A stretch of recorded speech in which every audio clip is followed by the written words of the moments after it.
Assalamualaikum warahmatullahi wabarakatuh. Waalaikumsalam warahmatullahi wabarakatuh. Bismillahirrahmanirrahim. Alhamdulillahi rabbil alamin.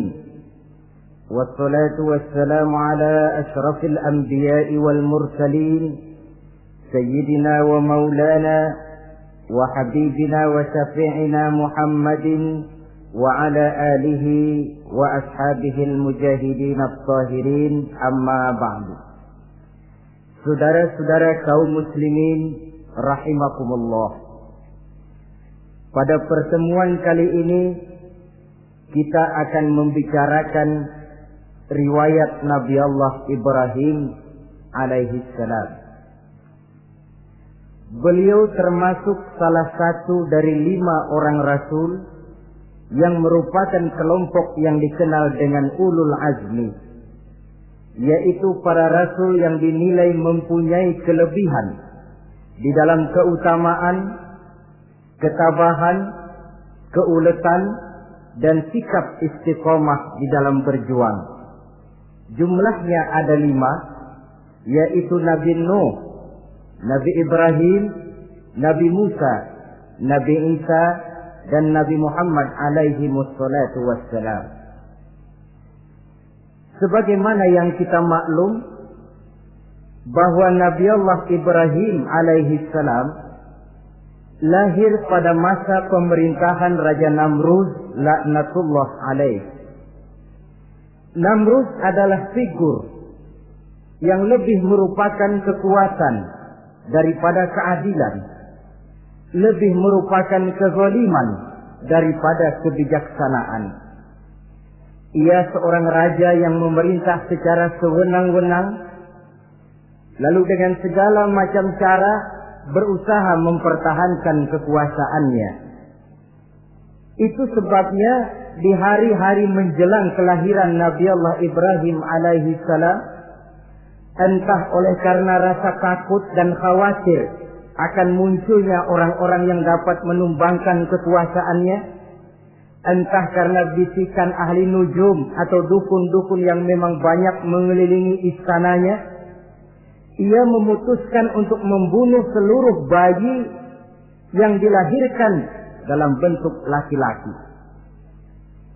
Ini dilatar belakangi oleh kekhawatiran akan muncul seseorang yang dapat menghancurkan kekuasaannya, sebagaimana Fir'aun laknatullah alaih. Itulah sebabnya di zaman sebelum Nabi Ibrahim dilahirkan, Raja Namrud membuat peraturan. Apabila seorang ibu melahirkan bayi laki-laki, bunuh bayi itu. Seluruh perempuan hamil berada di bawah pengawasan aparatur negara, dan laki-laki dianjurkan untuk jangan dekat-dekat dengan istrinya guna menghindari terjadinya proses kehamilan ini. Entah berapa ratus bahkan berapa ribu bayi laki-laki yang jadi korban tanpa dosa dari sebab kelaliman pemerintahan Raja Namrud laknatullah alaih ini. Kita teringat kepada satu hadis di mana Rasulullah sallallahu alaihi wasallam pernah bersabda, ya'ti 'alan nasi zamanun ru'asa'uhum kal asad wa wuzara'uhum kal zi'ab wa qudatuhum kal kilab wa katsirun nasi yawma idzin kal aghnam. Pada suatu saat, kata Nabi, akan datang di tengah masyarakat manusia, di mana pada masa itu muncul pemimpin-pemimpin yang bertingkah laku seperti singa. Ru'asa'uhum kal asad. Pemimpin-pemimpin mereka bertingkah laku seperti singa. Saudara kenal singa? Saudara boleh periksa. Di mana ada hutan, singa selalu menjadi raja. Padahal hutan belum pernah bikin pemilihan umum. Tapi yang namanya singa tidak pernah peduli. Ada pemilihan umum atau tidak, raja hutan tetap singa. Kenapa? Karena singa menjadi raja di hutan bukan berdasarkan kebenaran, tapi karena kekuatan. Karena kuat, maka dia naik jadi raja. Soal benar atau tidak, soal lain. Maka sebagai akibatnya, setelah si singa ini naik menjadi raja hutan, dia bukan melindungi rakyatnya, malah makanin rakyatnya. Coba saudara lihat di hutan. Kambing rakyat hutan dimakan oleh singa. Ayam rakyat hutan dimakan oleh singa. Sapi rakyat hutan dimakan oleh singa. Inilah akibatnya karena singa naik berdasarkan kekuatan. Setelah naik bukan melindungi rakyatnya, malah makanin rakyatnya. Mental semacam inilah yang dimiliki oleh Raja Namrud laknatullah alaih. Cuma karena rasa ketakutan akan datang orang yang akan menumbangkan kekuasaannya, maka seluruh bayi laki-laki harus dibunuh tanpa dosa apapun.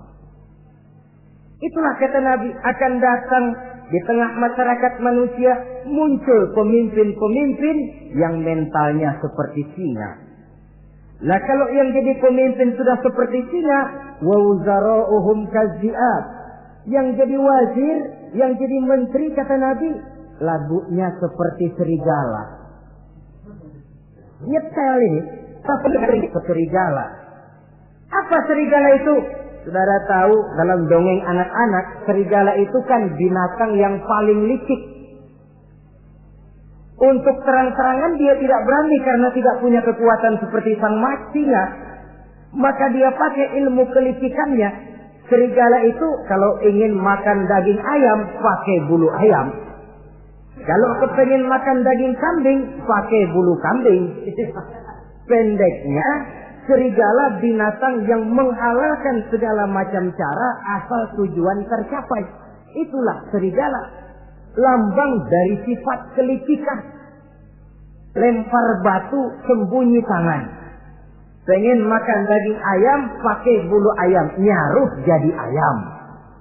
Pengen makan daging kambing, pakai bulu kambing, nyaruh jadi kambing. Ini akibat dari yang pertama tadi. Pemimpin seperti singa, lalu menteri pun seperti serigala. Efeknya kemudian yang segera menyusul apa? Wa qudatuhum kal kilab. Kalau pemimpin sudah seperti singa, menteri sudah seperti serigala, wa qudatuhum kal kilab, akan muncullah para penegak hukum yang mentalnya seperti anjing. Inna lillahi wa inna ilaihi raji'un. Penegak hukum yang mentalnya seperti anjing itu. Anjing, saudara lihat, anjing akan setia kepada siapa saja yang memberinya daging. Kalau dia disuruh jaga rumah, dia tidak bisa membedakan mana yang maling, mana yang tamu. Biar yang datang tamu, kalau nggak bawa apa-apa, pasti digonggong. Biar yang datang maling, kalau bawa daging, anjing kalem. Pokoknya siapa yang berdaging, itulah majikan saya. Apa kata majikan saya, itulah yang saya laksanakan. Maka hilang kebenaran hukum, hancur norma-norma keadilan. Oleh karena apa? Oleh karena anjing dapat daging. Lalu dalam kondisi semacam itu yang jadi rakyat bagaimana? Kata Nabi, wa katsirun nas yauma idzin kal aghnam. Adapun kebanyakan orang pada masa itu lagunya sudah seperti kambing. Saudara, kambing itu binatang yang cuma menang groyokan dan tidak punya alternatif. Namanya kambing, digiring ke lapangan embe. Betul kan? Digiring ke kuali embe, dikasih makan rumput embe, sampai pun mau dipotong masih embe juga. Tidak punya pilihan lain si kambing ini, tidak punya alternatif lain. Kondisi semacam inilah yang terjadi di masa pemerintahan Raja Namrud laknatullah alaih. Oleh karena diiming-iming, dibisiki oleh dukun-dukunnya, oleh nujum-nujum yang mengelilingi istananya, bahwa akan datang seorang anak laki yang kelak akan menumbangkan kekuasaannya, dia mengeluarkan peraturan. Ya, peraturan singa. Mulai saat ini diumumkan kepada seluruh rakyat, siapa-siapa perempuan melahirkan bayi laki-laki, bunuh hidup-hidup. Seluruh orang bunting di bawah pengawasan hansip negara. Dan mulai malam ini, supaya semua kaum bapak jarang-jarang tidur sama istrinya. Namanya peraturan Namrud. Tapi apa yang memang Allah kehendaki untuk terjadi, pasti terjadi. Yaitu kelahiran Nabi Allah Ibrahim alaihi salam. Pada saat beliau terlahir ke alam ini, oleh ayahnya yang bernama Azar, disembunyikan di dalam sebuah gua.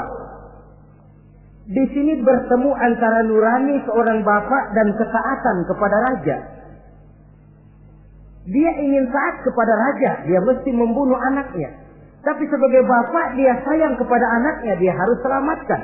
Dicarinya jalan tengah, maka Ibrahim disembunyikan di dalam sebuah gua dengan satu perhitungan tentunya. Lu mati, ya nggak apa-apa, lu hidup ya syukur. Sebab ini pertimbangan dia akan bikin susah dia di masa yang akan datang. Coba anak kondisi apa adanya ditaruh di dalam gua, menurut perhitungan logika mati ini. Namun apa yang terjadi? Nabi Allah Ibrahim yang sejak masa bayi diletakkan dalam gua dipelihara oleh Allah. Nah, kalau Allah yang sudah memelihara, orang mana yang sanggup mendatangkan bencana dan mudarat? Untuk melangsungkan kehidupannya, Nabi Ibrahim itu mengisap ibu jarinya. Dan konon menurut riwayat dari ibu jarinya itu keluarlah madu. Sehingga walaupun tidak didampingi oleh ayah dan ibunya, tinggal di dalam gua seorang diri, pertumbuhannya sebagai seorang bayi menjadi seorang anak, tumbuh dengan pesat sebagai lazimnya anak-anak yang lain. Dalam ilmu tauhid ini yang dinamakan irhas. Tanda-tanda yang diberikan kepada seseorang yang akan dipilih menjadi rasul pada saat dia masih anak-anak. Ini yang dinamakan irhas. Adapun kalau dia sudah diangkat menjadi rasul, maka tanda-tanda itu dinamakan mukjizat. Kalau jatuh kepada wali, maka tanda itu dinamakan karomah, atau yang dalam bahasa kita disebut dengan keramat. Jadi kan kita ini dalam kehidupan anak-anak kita kadang-kadang bisa melihat bakat yang dimilikinya pada saat dia masih kecil. Tanda-tanda itu ada. Nah, dalam kehidupan para rasul, masa kecil mereka yang melakukan itu dinamakanlah irham. Begitulah Nabi Ibrahim tumbuh dari bayi menjadi anak-anak di dalam gua. Dan ayah ibunya kadangkala menengok dia. Pada saat dia sudah mulai pandai berbicara, dia sudah mulai berpikir. Dan pola berpikir yang pertama, Satu hari dia tanya bapaknya, "Papi," kalau bahasa sekarang, "ini yang bikin alam ini sebenarnya siapa? Yang bikin saya siapa? Yang menyebabkan saya ada siapa?" "Ya kami, ibu bapakmu," kata ayahnya. "Oh begitu." "Lalu yang bikin ibu bapak siapa?" "Ya nenekmu. Gara-gara dia saya ada, gara-gara saya kamu ada." "Lalu yang bikin kakek dan nenek siapa?" "Ya buyutmu." "Lalu yang bikin buyut siapa?" "Ya bapaknya buyut." "Yang bikin bapaknya buyut?" "Ya kakeknya buyut." Kalau gitu nggak pernah selesai dong. Tentu akan ada pencipta pertama. Siapa pencipta pertama itu? Bapaknya buntu. "Lu jangan usil dah. Temen-temen lu juga nggak pernah nanyain urusan kayak begini. Saya nggak puas, Pak. Begini sekarang, saya mau tanya. Ini kaum kita nyembah apa? Nyembah berhala. Ya yang bikin berhala itu siapa? Saya, bapakmu, Hazar. Kaum kita menyembah berhala. Ini bapak. Kenapa nggak nyembah bapak aja kok tanggung-tanggung? Jawaban ayahnya tidak membuat ia jadi puas. Terus merenung siapa gerangan pencipta pertama, siapa gerangan yang patut disembah dengan sebenarnya, siapa gerangan pencipta alam semesta ini. Bila malam datang, dia melihat bintang gemintang bertabur menghias cakrawala. Dia berkata, "Ini yang patut dianggap Tuhan, tinggi, terang benderang." Tapi manakala besok pagi bintang tenggelam, dia pun bilang, "La uhibbul afilin." Saya tidak suka kepada yang tenggelam. Masa Tuhan tenggelam? Ketika malam datang, bulan pun terbit. Nah, ini barangkali yang Tuhan. Ini lebih besar dari yang semalam. Tapi bila bulan pun terbenam, lagi-lagi dia bilang Tuhan tidak mungkin terbenam. Lalu bila matahari terbit, nah ini enggak salah lagi. Ini lebih gede dari yang dua-dua kemarin. Ini pasti Tuhan. Dan manakala matahari terbenam, dia pun berkata, Tuhan tidak akan pernah terbenam. Perjalanannya mencari Tuhan ini bisa saudara baca dalam surah Al-An'am ayat 76 sampai dengan ayat 79. Sampai Allah memberikan petunjuk kepadanya, mengangkatnya menjadi seorang rasul dan menyampaikan misi dakwahnya. Saudara-saudara kaum muslimin rahimakumullah. Dakwah yang pertama dilaksanakan tentu kepada bapaknya, kemudian kepada kaumnya. Secara psikologis ini kan makan nasi. Coba, kalau kita harus nasihatin orang lain yang tidak ada hubungannya dengan keluarga, barangkali biasa saja. Tapi nasihatin bapak sendiri, ini kan makan nasi. Mau didiamkan saja, batil dan sesat, mau diceramahin bapak sendiri. Tapi bapak tinggal bapak, kewajiban melaksanakan dakwah jalan terus. Ini berarti bahwa tugas amar ma'ruf dan nahi munkar memang tidak mengenal posisi. Begitulah saudara-saudara, sampai kepada satu hari Nabi Ibrahim melaksanakan dialog dengan kaumnya. Saudara-saudara, hadhihi tamathil allati antum laha akifun. Surah Al-Anbiya ayat 51. Saudara-saudara, berhala-berhala ini yang bapak saya yang buat, inikah yang selama ini tuan-tuan sembah? Kaumnya menjawab, qalu wajadna aba'ana laha abidin. Iya, sebab nenek moyang kami, nenek moyang kita juga dulu nyembah itu. Bagaimana nenek moyang kita, begitulah kita.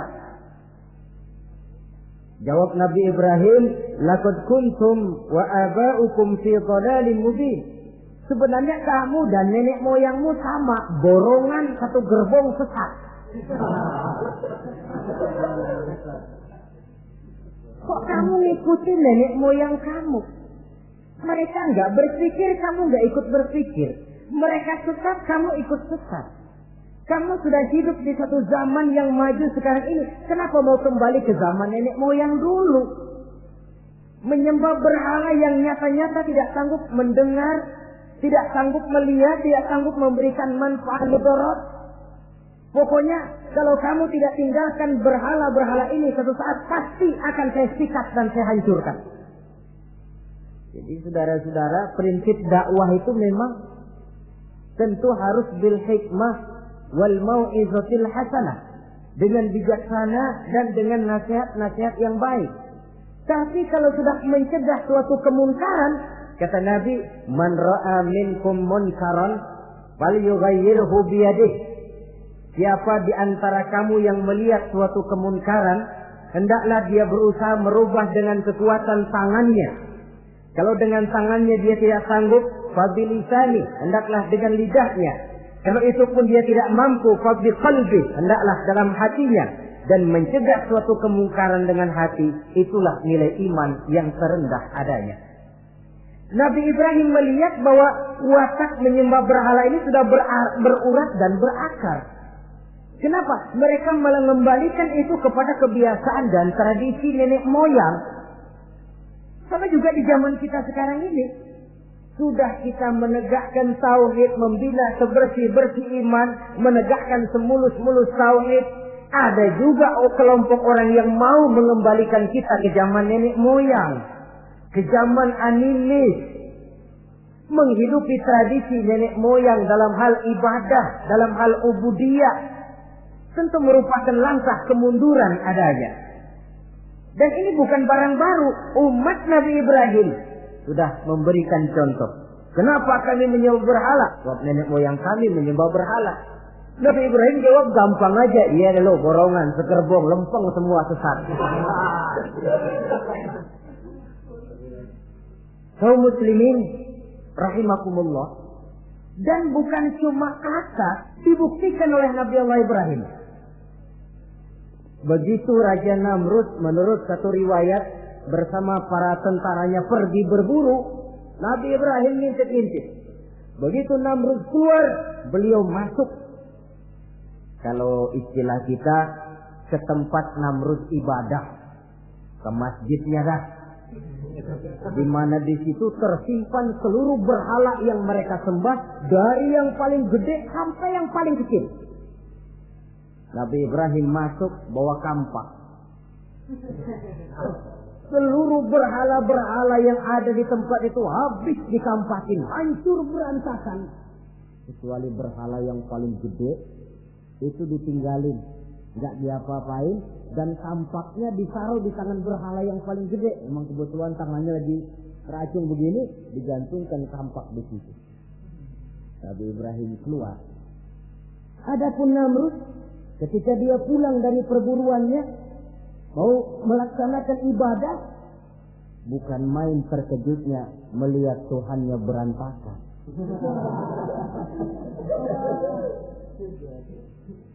Waduh, ini celaka, kerjaan siapa ini?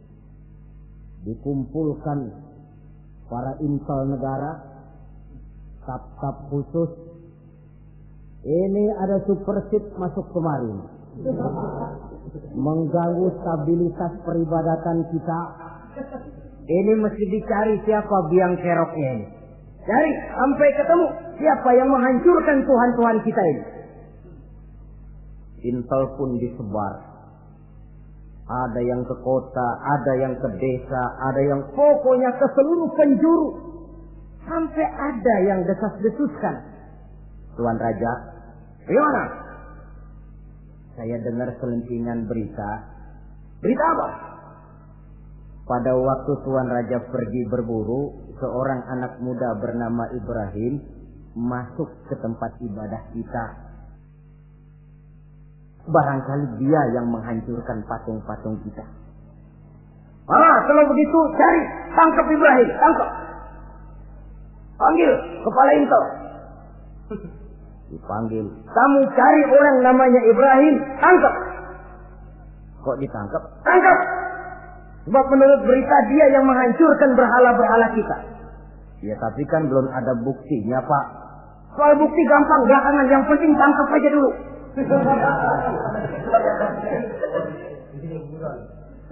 Ini supersip ini. Saudara-saudara,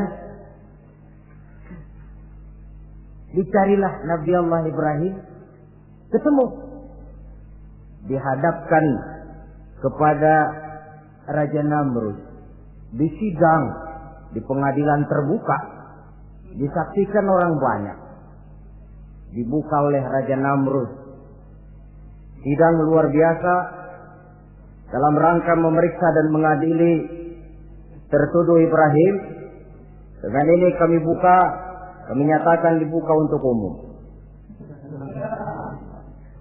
Terdakwa supaya dibawa ke dalam ruangan sidang. Dihadapkan Nabi Ibrahim. Nama Ibrahim. Orang tua. Tuduhan menghancurkan berhala.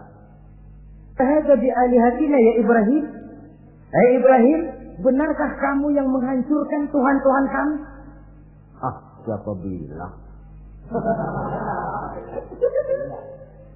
Ada berita yang sampai kepada kami. Ketika kami keluar, kau masuk ke tempat kami ibadah. Ngaku aja dan ngaku.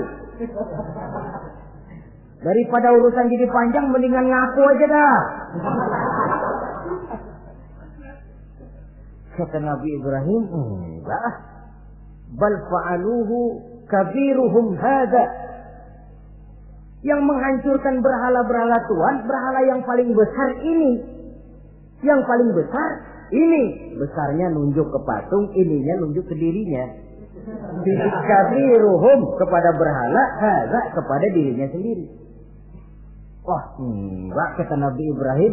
Setahu saya enggak semua berhala hancur. Saya dengar yang paling gede enggak apa-apa. Ya. Dan ada kampak di tangannya. Kali yang gede tuh iseng. Jadi yang kecil-kecil ini dikampakin semua sama yang gede. Oh, buktinya kampak masih ada di tangannya, kok tanya aja dia. Kata Namrud, Ibrahim, kamu sudah gila apa? Kenapa? Masa saya disuruh nyembah berhala, disuruh nanya berhala? Jadi nggak bisa jawab dia, nggak bisa jawab. Nah kalau nggak bisa jawab, kenapa disembah? Yang gila saya apa sampean?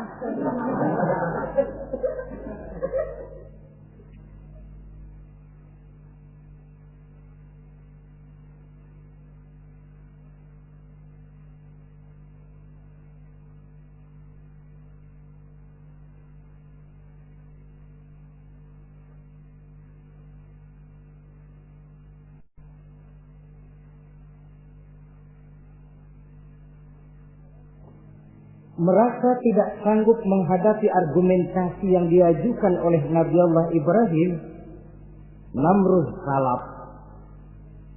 Dalam kesalapannya itulah ia menjatuhkan vonis bahwa Nabi Allah Ibrahim dihukum bakar hidup-hidup. Pada hari yang ditentukan, dikumpulkanlah kayu bakar sebanyak-banyaknya, hingga merupakan timbunan besar yang menyerupai sebuah bukit kecil. Apabila segalanya telah siap, kayu bakar itu pun disulut orang, dan api mulai menjilat ke sana kemari, makin lama makin besar, makin lama makin besar, sehingga tentara Namrud bingung. Ini Ibrahim bagaimana ngebakarnya? Kalau kita anterin ke api, kitanya ikut angus, dilemparin nggak mungkin sampai. Lalu mereka menemukan akal, dibuat semacam lentingan busur panah. Kalau istilah kita di kampung kayak selepetan begitu. Sehingga Nabi Ibrahim dilemparkan dan tepat jatuh di tengah kobaran api yang menggunung. Namrud tentu saja memandang dengan perasaan puas. Segenap konco-konco dan antek-anteknya melihat dengan hati yang lega. Dan semuanya merasa hancur sudah biang kerok yang selama ini menjadi racun dan duri dalam kehidupan kita. Tapi rupanya yang mereka mau lain dengan yang Allah mau. Ketika Nabi Allah Ibrahim hampir masuk ke tengah kobaran api yang menggunung itu, datanglah perintah Allah kepada api.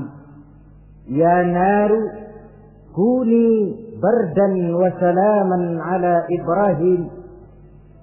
Hai api, dinginlah kamu, selamatkan Nabi Ibrahim. Api ini tunduk kepada perintah Allah. Ia pun dingin. Sehingga Nabi Ibrahim di tengah kobaran api yang menggunung, seujung rambut pun tidak terbakar, malah kedinginan di tengah kobaran api. Lalu api ini dari besar, makin lama makin kecil, makin lama makin kecil, akhirnya padam. Yang ada tinggal tumpukan arang dan debu. Kata Namrud, mampus lo Ibrahim, rasain. Barangkali istilah kita nih, makan pencarian lo. Pakai bertingkah mencaci maki Tuhan kami, menghancurkan berhala-berhala. Sekarang rasakan hasil usahamu. Sorak-sorai pun kedengaran. Begitu lagi sorak-sorak dari tumpukan abu dan arang itu gerak-gerak. Kerusak. Kok ini ada arang bergerak-gerak? Rupanya dilihat-lihat, makin lama makin nyata, Nabi Ibrahim keluar dari tumpukan arang dalam keadaan utuh, tidak kurang satu apapun. Sebenarnya andai kata Namrud mau menggunakan akalnya, saat itu dia tentu menemukan satu hal yang luar biasa. Satu kebesaran yang kalau dia mau merenung akan sampai kepada kekuasaan yang serba maha. Tapi karena ketika itu hatinya sudah dipenuhi nafsu, ditutupi oleh kesombongan, dia buta terhadap kenyataan itu. Kaum muslimin rahimakumullah, akhirnya Nabi Allah Ibrahim ini diteror langsung oleh orang tuanya. Kata abahnya, aradibun anta an alihati ya Ibrahim. Ibrahim, kau benar-benar tidak senang kepada Tuhan-Tuhan kami, berhala-berhala ini? La in lam tantahi la arjumannaka wahjurni maliya.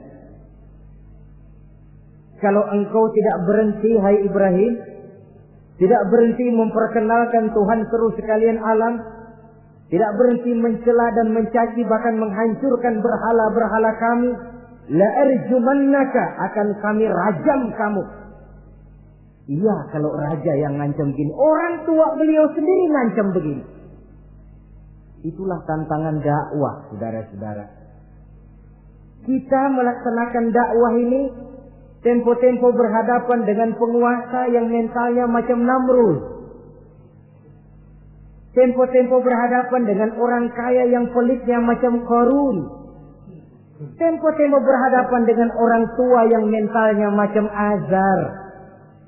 Orang tua yang kaku, yang tidak mau terbuka terhadap kenyataan. Istilah di kampung kita, orang tua yang laceng. Tahu laceng? Udah salah kenceng. Sulit benar menerima pembaruan yang membawa umat kepada masalah-masalah yang memang nyata lebih baik dia. Itulah tantangan di dalam melaksanakan tugas dakwah, dan ini dihadapi oleh Nabi Allah Ibrahim. Ayahnya terakhir memberikan tekanan, kalau kau tetap melaksanakan misimu, tidak engkau mau berhenti dari tugas dakwah ini, awas Ibrahim, la arjumannaka, akan aku rajam, akan kami lontari kau dengan batu, wahjurni maliya, pergi kamu dari sini. Ya Allah, diputuskan hubungan. Kalau memang engkau berkeras dengan tugas dakwahmu, persilakan Ibrahim keluar, pergi saja dari sini. Diusir oleh orang tuanya sendiri. Inilah hidayah, saudara-saudara. Oleh sebab itu, tugas utama kita kaum muslimin sebenarnya bukan mengislamkan orang, tapi menyampaikan Islam. Tugas kita ialah menyampaikan Islam, bukan mengislamkan orang. Sebab orang mau Islam atau tidak, itu urusan hidayah dari Allah. Jangankan kita, Nabi Ibrahim tidak sanggup mentauhidkan ayahnya Azar. Nabi Nuh tidak bisa mengislamkan putranya Kan'an. Bahkan Nabi kita Muhammad sallallahu alaihi wasallam pun tidak bisa memberikan hidayah kepada Abu Jahal dan Abu Lahab. Paman Nabi, orang tua Nabi, anak Nabi, istri Nabi sekalipun, hidayah tidak diberikan kepada mereka. Mereka tidak terpanggil mengikuti kebenaran.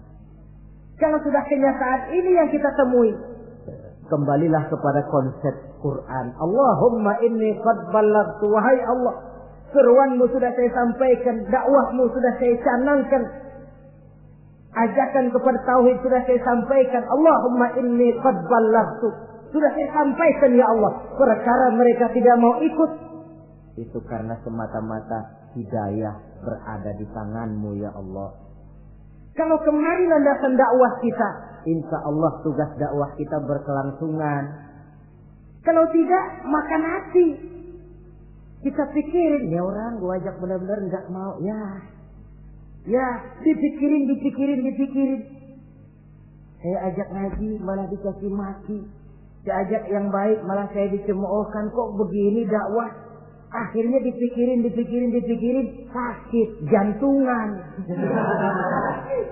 Sudah orang nggak kena kita ajak beriman, kita sendiri makan ke dalam. Itulah Quran meletakkan konsep di dasar, sampaikan dakwah dengan baik, bil hikmah wal mau'izatil hasanah wajadilhum billati hiya ahsan. Kalau ternyata metode sudah baik tapi orang tidak juga mau beriman, tanamkan dalam hati, Allahumma inni qad ballaghtu. Ya Allah, tugas saya cuma sekedar menyampaikan. Perkara mereka tidak mau, saya sudah menyampaikan ya Allah, terserah hidayahmu. Kelapangan jiwa akan kita temui di sana.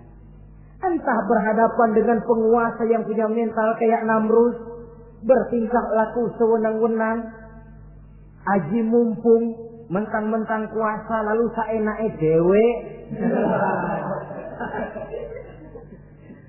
menghitamkan yang putih, memutihkan yang hitam menurut seleranya saja. Entah berhadapan dengan orang kaya yang punya mental seperti Qarun, makin kaya tapi makin bakhil, atau berhadapan dengan orang-orang tua yang punya tingkah laku seperti Azar. Diperlukan sikap lapang dada untuk menyampaikan risalah Islam ini. Terhadap reaksi keras dari abahnya ini apa? Kata Nabi Ibrahim. Surah Maryam ayat 47 menjelaskan, Salamun alaika, sa'astaghfiru laka rabbi, innahu kana bi hafiyya, wa a'tazilukum wa ma ta'buduna min dunillah. Kalau memang begitu apa? Salamun alaika. Oke Abah, selamat jalan. Marilah kita tempuh jalan kita masing-masing. Saya memang anak Bapak, tapi tauhid adalah prinsip. Allah Tuhan saya. Ini prinsip. Kalau Bapak tidak mau mengikuti seruan saya, padahal saya sayang kepada Bapak, saya cinta kepada Bapak, saya tidak ingin Bapak bersekutu dengan setan. Saya tidak ingin Bapak menemani setan di dalam neraka. Saya ingin menyelamatkan Bapak. Tapi ini rupanya vonis Bapak. Hendak merajam saya, mengusir saya dari sini. Oke, Bapak. Salamun alaika. Selamat jalan. Sa'astaghfirullah. Saya akan memohon ampun kepada Allah untuk Bapak. Memohon ampun. Jadi walaupun dalam Islam kita berbeda akidah dengan orang tua, tetapi kewajiban untuk berbakti tidak menjadi putus karenanya. Dalam surah Luqman dijelaskan, apabila kedua orang tuamu memaksamu untuk menyekutukan Allah, jangan taati. Tetapi sungguh pun demikian, wa sahibhuma fid dunya ma'rufa. Tetaplah engkau pergauli keduanya di dunia ini secara baik. Toleransi yang besar ditunjukkan oleh Islam. Dan lebih besar lagi dilaksanakan oleh Nabi Allah Ibrahim. Sungguh pun bapak sudah mengusir saya, menolak mentah-mentah ajaran tauhid, tetap juga menyembah berhala, tetap juga bersekutu dengan setan. Saya akan memohonkan ampun kepada Allah untuk bapak. Wa atazilukum, saya akan menjauhkan diri dari apa yang bapak sembah, dari apa yang kaum kita sembah selain daripada Allah. Bapak menyembah berhala, kaum kita ini menyembah berhala. Wa a'tazilukum, saya akan menyingkir dari semua itu. Selamat jalan Abah. Istilah kita goodbye my dear. Ini jalan yang membedakan saya dengan Abah. Jalan tauhid dan jalan syirik. Di sini kita harus berpisah. Walaupun dengan berat hati kita berpisah. Jadi keluarga dan akidah punya garis yang jelas. Umumnya, ya walaupun baik tapi memang harus ditingkatkan. Umumnya kita ini kan mayoritas merasa sebagai muslim karena keturunan. Kenapa kamu Islam? Bapak saya Islam, nenek saya Islam, saya Islam. Baiklah, itu pun baik. Pada mulanya memang harus begitu. Tapi lambat laun kita tentu harus merasakan bahwa keberadaan kita dalam Islam tidak cukup cuma karena faktor keturunan. Dengan kata lain, kita harus memperbaiki kualitas keislaman kita. Inilah proyek utama kita sekarang, mengislamkan orang Islam. Saudara-saudara kaum muslimin rahimakumullah. Maka Nabi Ibrahim pun meninggalkan orang tuanya, meninggalkan kaumnya, uzlah, hijrah ke tempat Baitul Maqdis, daerah di Palestina sekarang ini. Sejarah kehidupan Rasul umumnya memiliki kemiripan. Rata-rata ditentang oleh kaumnya sendiri dan sebagian besar lalu hijrah. Itu barangkali memang resiko dari satu perjuangan. Nah, begitu tantangan yang dihadapinya dalam melaksanakan dakwah. Lalu cobaan-cobaan yang diberikan Allah kepada Nabi Ibrahim pun luar biasa. Pantas kalau beliau itu masuk ulul azmi dan mendapat titel Khalilullah. Nabi Ibrahim titelnya Khalilullah. Orang yang mencintai dan dicintai Allah. Khalilullah. Ini terbukti dari cobaan-cobaan yang dihadapinya. Pertama, dari perkawinannya dengan Siti Hajar, dengan Siti Sarah maksud saya, beliau tidak dikaruniai seorang anak pun. Umur sudah lanjut. Padahal anak kita tahu pelanjut sejarah, penyambung cerita, si buah hati belahan jantung. Sampai pada satu hari Hajar musyawarah. Kalau bahasa kita, Bang, bagaimana Hajar? Lama juga kita sudah berumah tangga kan Bang? Lalu, dan kita sejauh ini belum dikaruniai seorang anak pun. Ya sabarlah, pada waktunya tentu akan ada juga. Tapi kapan lagi Bang? Usia kita sudah cukup lanjut. Maksud kamu bagaimana Hajar? Begini sajalah Bang. Bagaimana kalau abang kawin saja lagi? Ya Allah, punya istri macam begini, menyuruh lakinya kawin lagi. Tapi dasar Nabi Allah Ibrahim, nggak mau saya kan cinta sama Hajar. Iya, soal cinta saya tahu, dan saya tidak meragukan cinta abang kepada saya. Cuma masalahnya saya nggak bisa memberikan keturunan Bang. Bukan nggak bisa, belum. Sudahlah kawin saja lagi Bang. Nggak mau nggak mau. Istrinya nyuruh kawin, lakinya ogah-ogahan. Sekarang kan enggak, istrinya larang kawin, suaminya malah nyelintir.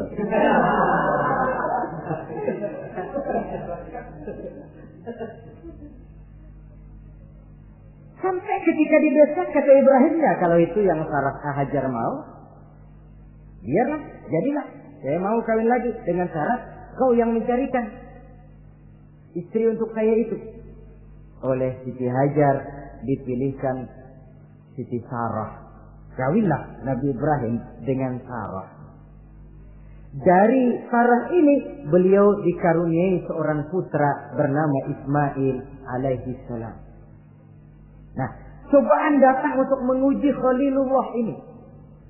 Hai Ibrahim, kau cinta kepadaku, kata Allah, seolah-olah setelah saya punya anak, masuk rasa cinta anak ke dalam hatimu. Allah mau buktikan mana cintamu yang lebih besar, kepada anakmu atau kepada aku, kata Allah. Maka turun perintah untuk menyembelih anaknya sendiri. Satu riwayat menceritakan bahwa latar belakang perintah menyembelih anak ini sebenarnya gara-gara Nabi Ibrahim juga ketelepasan ngomong. Beliau pernah menyembelih 300 ekor onta dan 1000 ekor kambing. Dagingnya dibagikan kepada fakir miskin, dilaksanakan penyembelihan itu untuk mendekatkan diri kepada Allah. Dekat. Tidak cuma manusia, malaikat kagum, dipuji Nabi Ibrahim. Bukan main Ibrahim, kaya berani. Ya kalau miskin berani, nekat kali. Ini kaya berani. Menyembelih 300 unta, 1000 kambing, dagingnya disedekahkan kepada fakir miskin. Luar biasa Ibrahim. Ketika dipuji orang banyak, itulah beliau timbul sifat manusianya. Apa kata beliau? Saya mah jangankan kambing sama unta, anak juga kalau saya punya disuruh potong, saya potong untuk mendekatkan diri kepada Allah. Kenapa ketelepasan ngomong begitu? Sebab waktu itu belum punya anak, ngomongnya enak. Sama juga kita, goma kalau punya motor, siapa juga ketemu di jalanan, gue boncengin. Lagi belum punya. Kalau udah punya, lain gayanya. Itu biasa itu, omongan orang belum kaya emang begitu.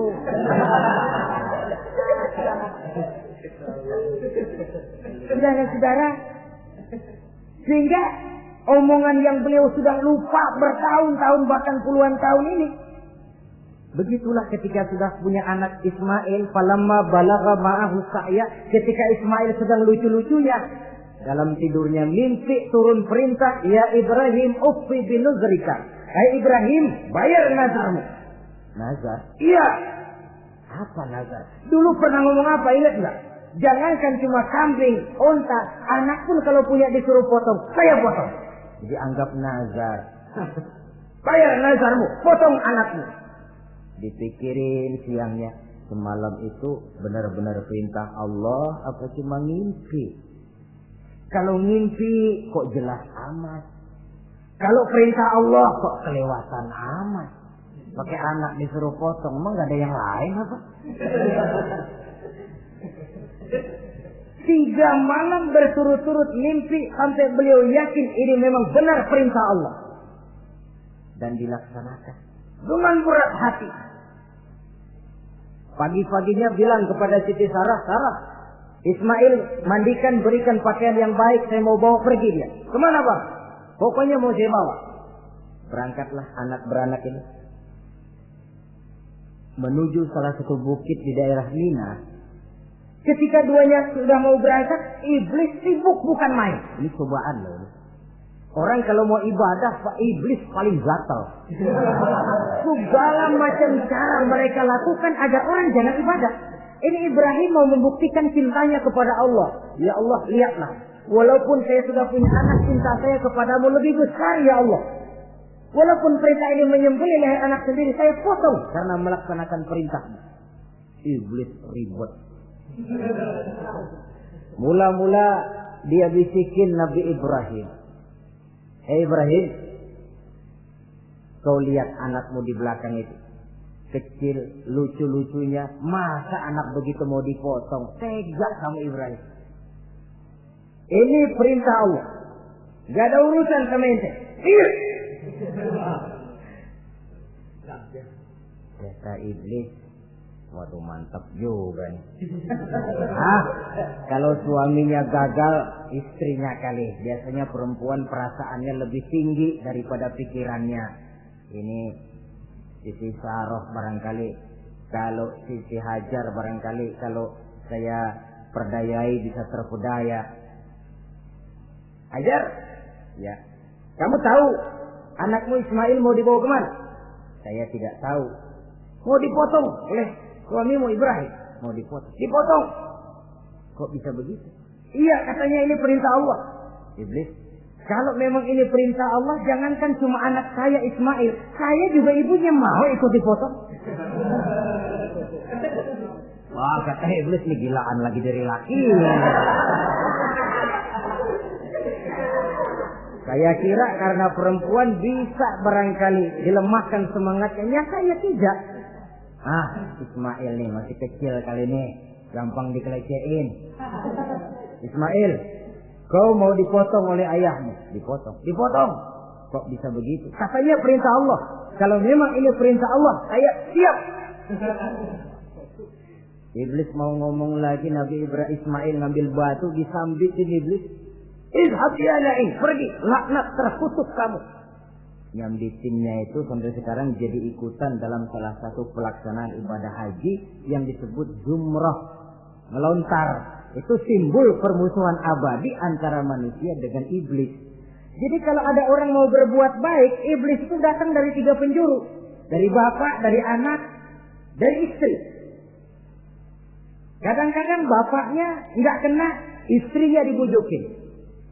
Laki lono sok loyar menyumbang masjid. Jangan kasih duit, simpan aja baik-baik. Istri nggak kena, anak. Segala macam cara iblis berusaha. Baru sampai di bukit yang dituju, Nabi Ibrahim buka kartu. Ismail, Abah diperintah Allah menyembelih lehermu. Bagaimana? Kerjakan apa jangan?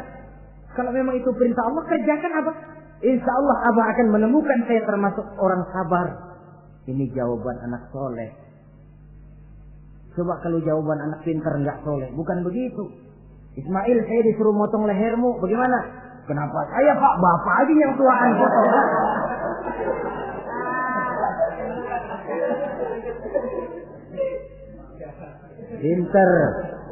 Pinter, tapi nggak soleh, ya begitu itu, minteri jadinya. Saudara-saudara, sampai Nabi Ismail diganti oleh Allah dengan seekor kambing kibas. Cobaan terhadap kecintaannya kepada Allah. Kau cinta aku, itu benar. Tapi setelah kau punya anak, rasa cinta anak masuk ke dalam hatimu. Mana lebih besar, cintamu kepada anakmu atau cintamu kepada aku, kata Allah. Terbukti cintanya kepada Allah lebih besar daripada cintanya kepada anaknya. Bukankah nilai cinta itu baru terasa nyata kalau sudah lewat cobaan, lewat pembuktian? Sehingga dengan demikian kata orang, biasanya cinta itu menuntut pengorbanan. Berani bercinta, berani berkorban. Jangan takut berkorban, nggak usah cinta-cintaan.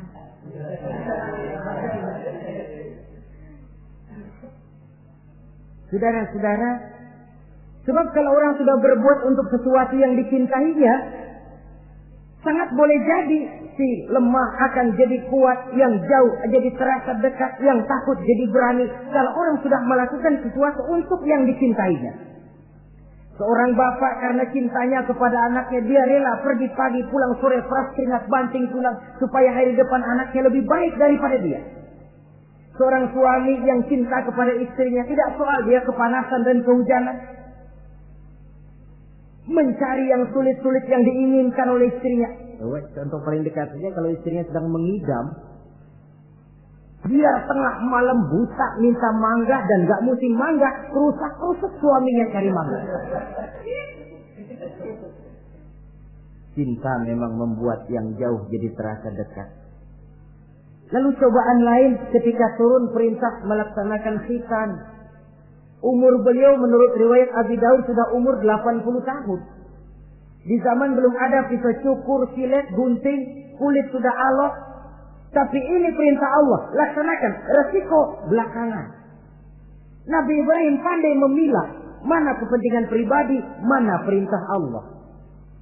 Nah, perkara beliau nanti pindah ke Mekah, membangun Ka'bah sampai kepada hari tuanya, ini berkaitan dengan Nabi Allah Ismail, dan akan kita bicarakan pada pertemuan di mana kita nantinya akan membicarakan riwayat Nabi Ismail alaihi salam. Untuk riwayat Nabi Ibrahim, walaupun serba singkat, hingga ini sajalah dahulu, dan mudah-mudahan menjadi tamsil, ibarat dan contoh yang bisa kita jadikan pegangan di dalam kehidupan kita sehari-hari. Terima kasih banyak atas segala perhatian. Mohon maaf atas segala kekurangan. Usikum wa nafsi bitaqwallah. Wassalamualaikum warahmatullahi wabarakatuh.